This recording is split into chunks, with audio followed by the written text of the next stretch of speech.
This morning, I posted a video summarizing my attempt to have a dialogue with Gavin Ortlund about his apologetic video defending a particular interpretation of Deuteronomy 21:10-14, arguing that there's no evidence there that there would be any risk of sexual assault or rape within the passage.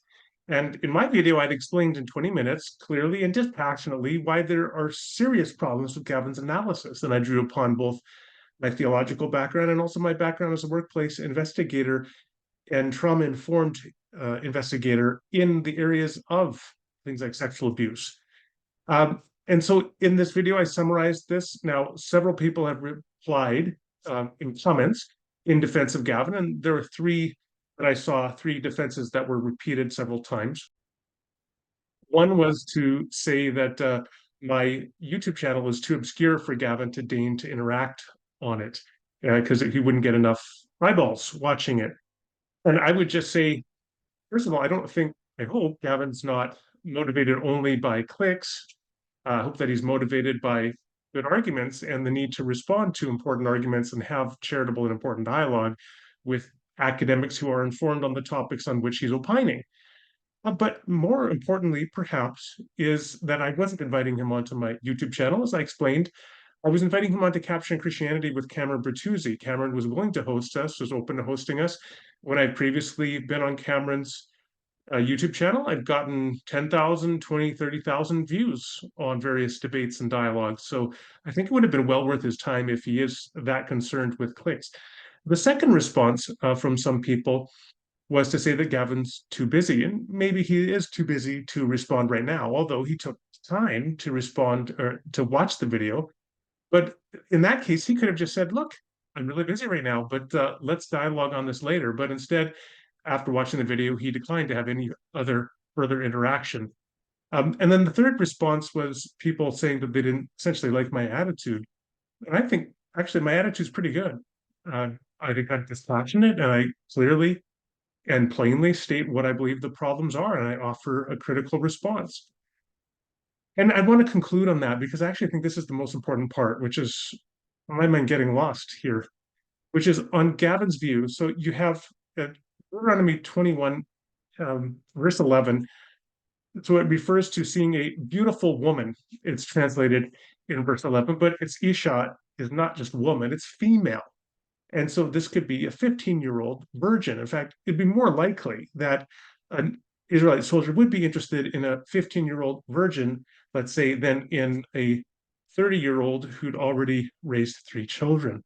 So it's very likely that you would have the women or females, I should say, the Isha, who would attract the attention and interest of an Israelite soldier would most likely be young, probably virgin, teenager, something like what you get in Numbers 31, where with the Midianites, all the men and the non-virgin women and boys are killed, but the virgin girls are kept for the army. And so here you have, think about this. I just want you to think about what we're talking about here. Let's say her name is Hannah, 15-year-old. Hannah watched her mother and father killed by a soldier, an Israelite soldier named Uriah. He then killed her 17-year-old brother that was trying to defend her, beheaded her 17-year-old brother. He disemboweled her other brother, and he killed her sister, who's 24 years old and is married with two children.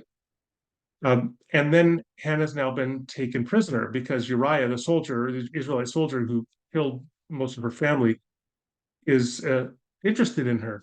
And so she's now given a month to mourn, as we read is the practice in Deuteronomy 21, which Gavin was defending.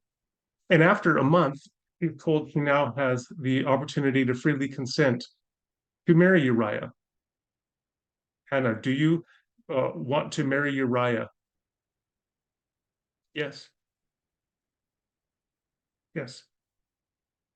Really? Like, do you think a child, 15-year-old, who's witnessed that kind of trauma by a soldier who killed her family is now going to be able to freely consent to marrying that soldier because she had 30 days to mourn? That's really, in capsule summary, the moral offense that is at the heart of this kind of apologetic that Gavin Ortlund is promoting. So I think when people critique my tone, I got to say, I'm actually pretty restrained on a lot of these issues. And I want these evangelical apologists to really wrestle, and their supporters to wrestle with the moral implications of what they're trying to argue, this particular reading of the Bible that they're trying to defend. So to conclude, I am disappointed that Gavin does not want to dialogue further, because I think these issues really need to be addressed. And as I said in the last video, when you downplay what is really at stake and required in terms of enthusiastic and ongoing consent to sexual contact, then if you don't understand that in the Bible, you will not understand it today. You will not understand what is required today to have consent to sexual contact. And if you don't understand what is required today, there's a much higher risk now that you will downplay and misunderstand and mislabel sexual assault and sexual abuse when it occurs in the church today. Precisely because you've misunderstood it when you were reading it in Deuteronomy 21. So I cannot emphasize enough how important these issues are. And to engage in ad hominem attacks upon me as the person who was raising these issues and trying to have a dialogue about them, I think is just poor form.